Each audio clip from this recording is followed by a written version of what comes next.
Three men, all longtime friends and neighbors, tragically lost their lives on Saturday.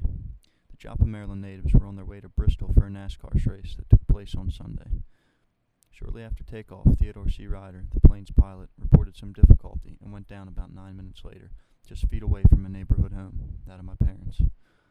The other two victims have been identified as Paul Sorensen and Timothy H. Connor, both 48. Ryder's been certified to fly not only as a private pilot, but as well as in adverse conditions that were present at the time of the crash. Thick fog and a light rain covered the northern Baltimore area that day. However, it is not suspected that the weather was a factor in the crash. All walks of government life were on hand for the crash that killed three fathers, narrowly missing two large propane tanks standing adjacent to the home. The National Transportation and Safety Board, the Federal Aviation Administration, the Maryland Department of the Environment, Army personnel, as well as state and county authorities lined the streets of the scene. Edward and Nancy Bromwell, my parents and the owners of the house, were on vacation at the time of the incident. However, my sister Katie and I stood by to watch the mayhem in disbelief. No injuries on the ground have been reported. One of the wings and its landing gear came just inches away from the side of the home that sits splattered with mud from the impact of the crash.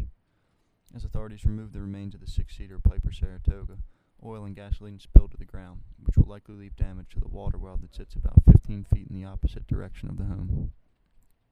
There's been no word on whether the integrity of the home's foundation has been compromised. The plane appears to have come down at about an 80-degree angle, said National Transportation Safety Board investigator Todd Gunther, making the wreckage look like little more than a wad of scrap metal.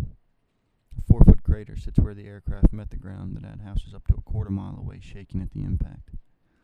The debris, which was removed last Monday, left a mark that looked little more than an uprooted tree, other than several pieces of metal that ominously hung too high in the tree line to be removed. It is likely that the cause of the crash will not be determined by officials for up to a year, who investigate around 1,800 incidences annually. This is Todd Bromwell.